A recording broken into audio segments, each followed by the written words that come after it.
In this episode, I am going to walk you through how to create an absolutely brilliant website user manual that you can recreate for every single one of your website customers. It's going to give them a brilliant experience. It means that you're not going to drop the ball on making sure that they know everything they need to know on their website. And there's even a free download that goes along with this episode. You just need to go to websitesmadesimple.co.uk/website-manual, and you can download a template of your very own to get you started. But in the meantime, let's get started.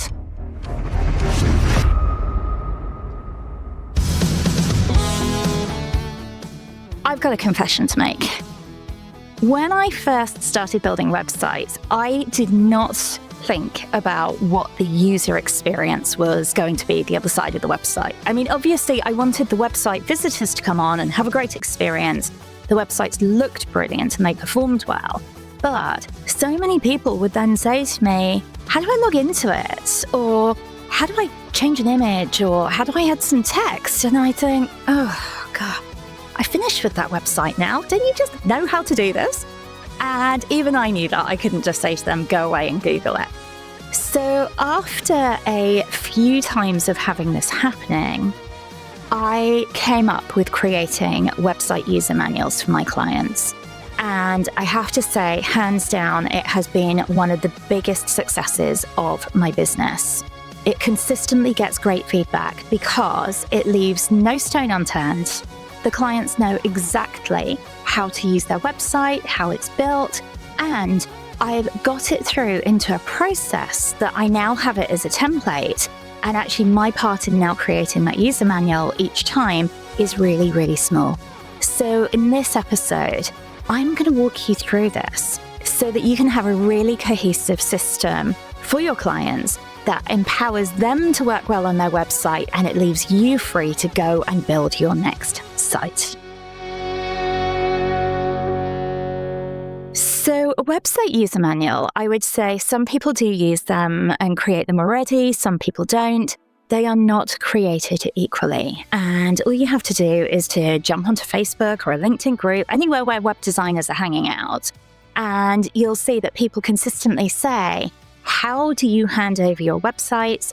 What information and training do you do? Some people will offer like a 90-minute Zoom session where they walk people through and they record the session. Other people might be using an app like Tango where it records the clicks and dictates it all, leaving a client pages and pages of information to work through. I like to have a combination of video and written content. I keep the written content for the really important stuff, and I use the video content so that they can copy it click by click. And today, I'm going to walk you through exactly which videos I have on there, how I do it, how I structure it, so that you can recreate the same every time for your business. So the very first thing I want to cover is how we present the user manual to clients. I create mine in Canva, and your user manual template that you're welcome to go and download will be a link to a Canva document that you'll be able to copy and then edit yourself as well. I then export it as a PDF and I send it to the clients in an email that says website user manual attached as well, because I don't want to run the risk of hosting this in a space on myself and then one day forgetting about it and taking down the URL. I also have built hundreds of websites. So if I was hosting the user manuals on my own website, every time I did a rebuild, I'd be having to do hundreds of redirects as well. So I like to create each one in Canva, download it, send it as a PDF. Also, a PDF, a client's not going to be able to go in and change that. And it's a pretty universal document that they will be able to use. And while I'll walk you through step by step what my user manuals have in them, what yours should have in them as well, I just want to talk to you about themes and licensing. Now, I'm a WordPress website developer, so it means that we have themes that we use, different tools, different plugins, and some of those will have licenses that we pay for, and other stuff might be free. So this section won't necessarily be very relevant if you're building on a different platform, but bear with me because you might get some little nuggets of information there that inform your own practice as well. On your client's website manual, you need to include details of the theme. You need to tell them, if it's built in WordPress, you need to tell them it's WordPress website. You need to tell them the theme that's being used and any plugins on there as well. And you particularly need to let them know if there are premium licenses and payments that they're going to need to make onward from this.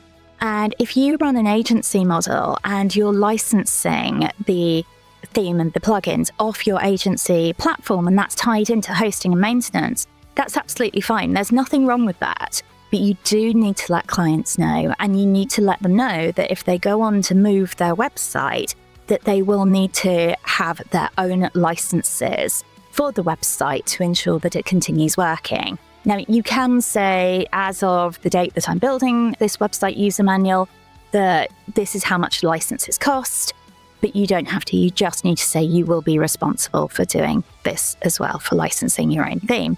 I use a theme that has lifetime license, and so I license it for my clients, so it makes it quite clear, and I let them know what that purchase code is as well in the website user manual.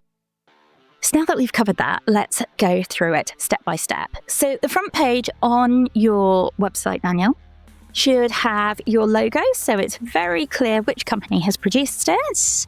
Who's prepared the manual? So mine will say prepared by Holly Christie, but I may have had a member of my team prepare it, and I always like for me and for the clients to know who has prepared it so that if we need to come back to them, then we can do so. And the date that the manual was created. And I just put the month and year. We don't need to be really pedantic with the day.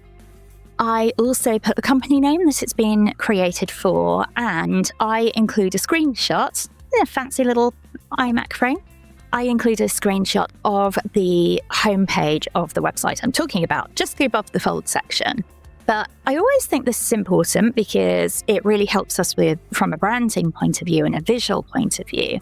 But if the client does go on to the website and maybe mucks up that above the fold content or something, you've got a real bona fide sign of what it looked like when you handed the website over. So that is really useful. So the next thing that I do is I have a table of contents. And so it tells people what's on each page, subsections of the page. The main pages are linked. So it will say, how to work on your website or your website result, or page speed results, all that sort of information is in there. And again, I have this in the template for you as well. But having a very quick link from that page makes it really useful. So then we go on to the good stuff. I create a screen recording of the website when we send it live. And it's of the back end of the website, and I just call the video Welcome to Your Website.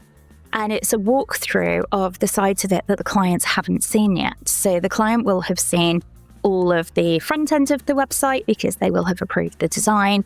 This now shows them how it's built, where the pages are, where the layout sections are, how to look at their forms or get any information from the forms, even though it is designed to email them, the plugins that are used. It has absolutely everything so that they can find their way around their website. And it doesn't have to be hugely detailed. It's just a quick click around, really. And it normally takes about 5 minutes to produce this video. I host it in Vimeo, but I do understand that Vimeo is really putting their fees up. So people are talking about other platforms like Livid. So host it wherever you like, and then click it through there. I have a video symbol button that I use to click it through. And then the next thing I have below that on the next page is a screenshot of the website results on Google from a page speed insights test from when we sent the website live. And within this screenshot, I include the date and time, and you can see the email address where I've moved it from a temporary domain, that this website was tested as well. And again, this really comes from experience, and you may have heard me talk about this a little bit on the older episodes of the podcast, where you might have an SEO person come on board, and SEOs can be a little bit, let's say, upfront at times. And they'll often come on and say, oh, the website's not fast enough. Oh, it's not doing this, or it's not doing that. And there can just sometimes be a little bit of discord around that. And I find having screenshots that includes that information that's been willingly and transparently handed over to the client just really helps your cause here as well. So that's the next thing that I have there. Then, this is the important one. If you're a website designer or developer who's looking to strengthen your community, get expert advice, and not have it take up all your time, I've got the solution for you. My Sparks program is a weekly group mentoring call for people working directly in the web design space, where you'll get advice, support, and collaborate with other designers. We meet each week for an hour, and you'll come away with reassurance, knowledge, and the next steps for your business. Check out the Sparks group mentoring at websitesmadesimple.co.uk. This is the important one, a page that says how to log in to your website. And if you have listened to my episode on checklists about how to sign a website off properly, you will know that this is something that I have dropped the ball on more than once. I have sent the clients everything that they need, and they're like, that's lovely. How do I log in? So there's a dedicated page. I have a little screenshot of the WordPress login page. And then that goes on the right. On the left-hand side, it says how to log into your website. This is the link. This is your username. The site will email you a link to set your password. But if not, go to this page, click the forgot password link, and you'll be able to get that. And you can use that link every time for logging in as well, not the forgot password one. But that will save you so many emails having a specific page dedicated to that. So the next thing I have is the how to keep your website up to date page. And this one I feel is really important, even if I am doing the hosting and maintenance of their website for them. I always make sure that they know how to do this themselves. And for that reason, these instructions are typed so they don't have to watch a video, they don't have to click into it at all. And after that, I have a key things to remember page as well. Just stuff that we've normally covered in the Welcome to Your Website video. But it's stuff that they might need this information and they're not going to necessarily think to go back to that video, or for whatever reason, they're not going to be there. So I have that, and that information will be your website is using this theme, your form entries can be accessed from here, how to do this and the other. You'll see on the template, it's quite a short but very useful page. And then I have the actual tutorials. So this is the section that the clients go back to time and again. And I am going to give you the biggest tip here because, trust me, as someone who used to create this for every single website really uniquely, it took a lot of time and energy. And then I realized what I could do is I could have standardized videos for the standard information I was giving across to people. So record once, use everywhere. And so I created videos on how to add or change an image, and that includes like labeling it properly, compressing it, saving it to WebP format, that sort of thing. How to use titles and headings, how to use Yoast, how to add a blog post, how to add to portfolio, how to add or amend menus, how to use form elements. And so I created these videos once. I recorded them using Vimeo. I had closed captions turned on so people could see the transcript side of it as well. And I also put like a front cover and a back cover on there. I did this for my Simply Sites website, so it looked really, really professional. I also set up a showcase in Vimeo for these so that if there was maybe a video someone wanted that wasn't in the manual, I could just send them the link to this showcase and they could see all of the videos on how to work on your website as well. So within the template, you can click onto any of those videos and you'll get that there. So the only customized video in the template is the Welcome to Your Website video. And that makes it really useful. If there is something I've done specifically for a client, like a specific booking plugin, or I've used ACF for something, then I will create an additional video in there and add that into this overall section of how to do this, that, and the other.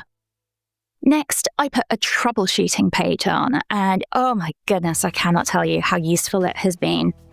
If you're listening to this, you're a website designer, so you know every single form of troubleshooting basically comes down to clear your cache. But this just says it in different ways. So it says, I've added a blog post and it's not showing. Clear your cache. I have added something to the basket and I can't check my basket. Clear your cache. I'm trying to use WooCommerce on a mobile and it's not showing the checkout page. Disable your caching plugin. Yes, you have a troubleshooting page. And I suggest you look at the most times that your clients get in touch with you and look at what it is that they're asking and put that page in there for you as well. I then put any additional resources as well, and clients can find this really useful. So the majority of my websites are built using the Avada theme. They have incredible support and documentation. So I put a link to the Avada support docs on the website because they've got their knowledge center there.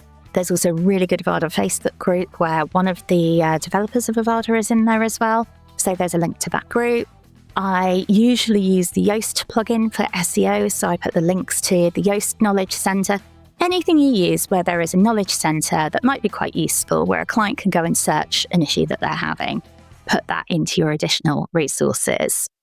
And then finally, include how to get in touch if they need to get in touch with you.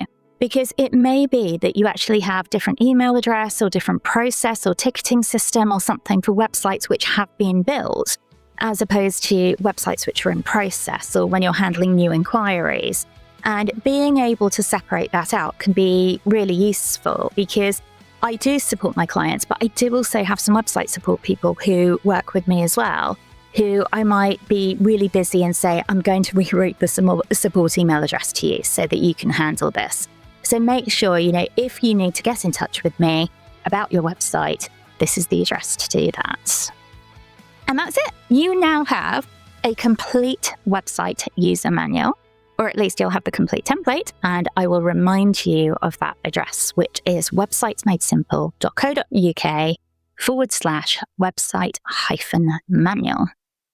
Now, I would love to hear from you what your experience is and what your sign-off process is, because just because I do something one way, it doesn't make it the right way. It's turned out to be the right way for me and my clients, but I love hearing from how other people in this self-taught industry have really overcome and tackled them. Or at least if you've had those screw-ups like I have, like forgetting to send people how to actually log into their brand new website or whatever. I don't want to hear about those as well. And if you leave it as a voice note, we might even read it out on the podcast. So you can get in touch with me through email at hello@websitesmadesimple.co.uk.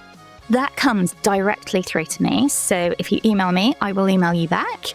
You can also reach me through the website, websitesmadesimple.co.uk. The contact page allows you to drop a voice note in there or type a message. And you can find me on LinkedIn at Holly C. Christie. So enjoy, and I will see you next episode.